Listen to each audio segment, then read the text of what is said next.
ما تقفلش الفيديو يا برج الثور، لأن يمكن تكون طول عمرك فاكر إن اللي معطلك قلة الحظ أو الظروف أو الناس، لكن الحقيقة إن في عادات صغيرة بتعملها كل يوم من غير ما تحس، ومع الوقت العادات دي بتاكل أحلامك حتة حتة. في الفيديو ده مش هحكم عليك ومش هقولك إنك غلط، أنا بس هحط لك مراية وشوف بنفسك، يمكن تلاقي نفسك في عادة واحدة ويمكن تلاقي نفسك في السبعة. لكن اوعدني بحاجة، ما تستعجلش، اسمع الفيديو للآخر، لأن آخر عادة هي أخطر عادة فيهم كلهم. أول عادة، انتظار الوقت المناسب. خليني أسألك سؤال، كم مرة قلت هبدأ من أول الشهر؟ هبدأ لما الظروف تتحسن، أو هبدأ لما أبقى جاهز؟ طيب الشهر جه أو الظروف اتحسنت ولا لسه مستني؟ المشكلة إننا ساعات بنفضل عمرنا كله نستني اللحظة المثالية، مع إن الحقيقة إن اللحظة المثالية نادرا لما بتيجي. الناس اللي بتنجح مش لأنها لقت الوقت المناسب، لكن لأنها بدأت بالإمكانيات اللي كانت في إيديها. اسأل نفسك، لو استنيت سنة كمان إيه اللي هيتغير؟ ولو مفيش حاجة هتتغير يبقى ليه ما تبدأش من النهاردة؟ تاني عادة، الخوف من رأي الناس. خليني أسألك سؤال، كم مرة كنت عايز تعمل حاجة لكن أول سؤال جه في دماغك كان الناس هتقول عليا إيه؟ يمكن كنت عايز تبدأ مشروع أو تغير شغل أو حتى تعتذر لحد، لكن وقفت، مش لأنك مش قادر، لكن لأنك كنت مستني موافقة ناس يمكن أصلا مش مهتمة بيك. الحقيقة اللي ناس كتيرة بتكتشفها متأخر إن أغلب الناس مشغولة بنفسها أكتر ما هي مشغولة بيك، واللي بينتقدك النهاردة غالبا هينسى الموضوع بعد يومين، لكن أنت ممكن تفضل ندمان سنين عشان فرصة ضاعت منك. اسأل نفسك، أنا عايش حياتي ولا عايش عشان أرضي الناس؟ لكن استنى، لو كنت فاكر إن رأي الناس أكبر عدو، فحب أقولك إن في عدو أخطر بكتير، عدو بيعيش جواك وبيتكلم بصوتك. تالت عادة، جلد الذات. عمرك غلطت في حاجة وفضلت تعاقب نفسك عليها شهور؟ وكل ما تفتكرها تفضل تقول لنفسك أنا غبي، أنا ضيعت الفرصة، أنا السبب. المشكلة مش إنك غلطت، كل الناس بتغلط، المشكلة إنك فضلت عايش جوه الغلطة كأنها حكم مؤبد، مع إن الحقيقة إن أكبر فرق بين الشخص اللي بيتطور والشخص اللي بيفضل مكانه إن الأول بيتعلم من الغلطة والتاني بيعيش فيها. خليني أسألك، إيه آخر غلطة سامحت نفسك عليها؟ ولو الإجابة ولا واحدة يبقى لازم من النهاردة تبدأ تسامح نفسك عشان تعرف تبدأ من جديد. رابع عادة، المقارنة اللي بتسرق منك فرحتك. خليني أسألك سؤال، آخر مرة فرحت بإنجاز عملته استمتعت بيه قد إيه؟ دقيقة ولا أقل؟ لأن بعده على طول فتحت السوشيال ميديا، شفت واحد اشترى عربية، واحد سافر، واحد نجح، أو حتى واحد فتح مشروع، وفجأة حسيت إن كل اللي عملته ملوش قيمة. ودي من أخطر العادات، إنك تقيس حياتك بلحظة من حياة حد تاني.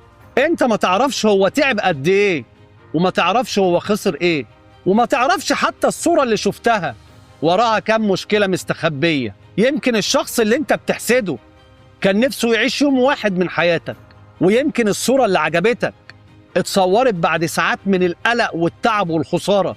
احنا بقينا بنقارن كواليس حياتنا بأجمل لقطة من حياة غيرنا، وده ظلم كبير لنفسك. اسمع الجملة دي كويس، المقارنة هتخليك تنسى النعم اللي انت عايش فيها قبل ما تخليك تشوف نعم غيرك.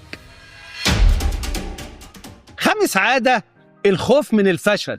خليني أسألك سؤال، كم فرصة عدت من قدامك وانت كنت عارف انها ممكن تغير حياتك، لكن في آخر لحظة قلت بلاش؟ مش لأنك مش قدها، لكن لأن صوت الخوف كان أعلى من صوت أحلامك.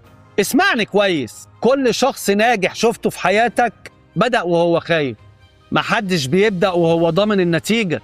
الفرق إن في ناس بتخلي الخوف يمنعها وناس تانية بتتحرك رغم الخوف. خليني أقول لك حاجة، الشجاعة مش إنك ما تخافش، الشجاعة انك تتحرك رغم انك خايف. اسأل نفسك السؤال ده: هو انا فعلا فشلت ولا انا اصلا ما اديتش نفسي فرصة اجرب؟ لان في فرق كبير بين اللي خسر بعد ما حاول وبين اللي عاش عمره كله يتخيل كان ممكن يحصل ايه لو حاول. سادس عادة: تأجيل كل حاجة. خليني أسألك سؤال: كم حلم عندك مات مش لأنك فشلت فيه لكن لأنك أجلته؟ قلت بكرة، لما أفضى، لما يبقى معايا فلوس، أو لما الظروف تتحسن. والبكرة بقى أسبوع، والأسبوع بقى شهر، والشهر بقى سنة، وفجأة اكتشفت إن العمر بيجري أسرع من أعذارك. الحقيقة إن التأجيل مش بيحل المشكلة، التأجيل بيكبرها. كل يوم بتأجل فيه قرار بتدي للخوف فرصة أكبر إنه يسيطر عليك. اسمع الجملة دي كويس: الحياة مش بتكافئ اللي بيفكر كتير، الحياة بتكافئ اللي بياخد أول خطوة. يمكن أول خطوة تكون صغيرة لكنها أحسن من 1000 خطة مكتوبة في دماغك وعمرها ما خرجت للنور.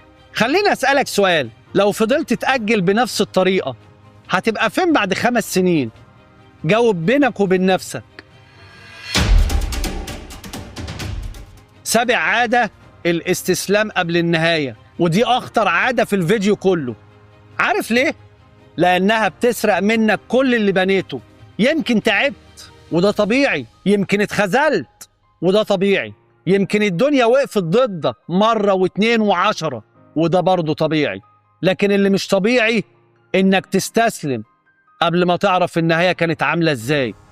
كتير من الناس بتسيب الطريق قبل آخر خطوة وتفتكر إن الحلم انتهى، وهو في الحقيقة كان محتاج محاولة واحدة كمان. خليني أحكي لك حاجة: تخيل 2 بيحفروا في الأرض، الأول تعب وقف ومشي، التاني كمل 5 دقايق بس ولقى اللي الأول كان بيدور عليه من البداية. الفرق بينهم مش الذكاء ولا الحظ، الفرق إن واحد وقف وواحد كمل. اسأل نفسك: أنا فعلا خلصت كل محاولاتي ولا أنا تعبت بس؟ في فرق كبير بين الاتنين. وفي النهاية لو في رسالة واحدة بس أتمنى إنك تخرج بيها من الفيديو ده، فهي إن أكبر عدو لأي إنسان مش الظروف ولا الحظ ولا الناس، أكبر عدو هو إنه يقتنع إن خلاص مفيش فايدة. افتكر حاجة مهمة: كل إنسان ناجح كان في يوم من الأيام واقف مكانك خايف ومتردد ومش عارف ياخد أول خطوة، لكن الفرق إنه بدأ. وإنت كمان تقدر تبدأ، مش بكرة، مش أول الشهر، مش أول السنة، ابدأ النهاردة حتى لو بخطوة صغيرة، لأن الخطوة الصغيرة ممكن تبقى بداية أعظم رحلة في حياتك. قبل ما أقفل الفيديو هسيبك مع السؤال ده وفكر فيه كويس جدا. بعد سنة من دلوقتي لما تبص لنفسك في المراية هتشكر نفسك على القرار اللي هتاخده النهاردة ولا هتندم إنك أجلته؟ فكر كويس، لأن ممكن السؤال ده يكون بداية تغيير حياتك كلها. واشوفكم في الفيديو الجاي مع توقعات برج الجوزاء. وخلي دايما عندك شجاعة إنك تبدأ حتى لو البداية كانت بخطوة واحدة.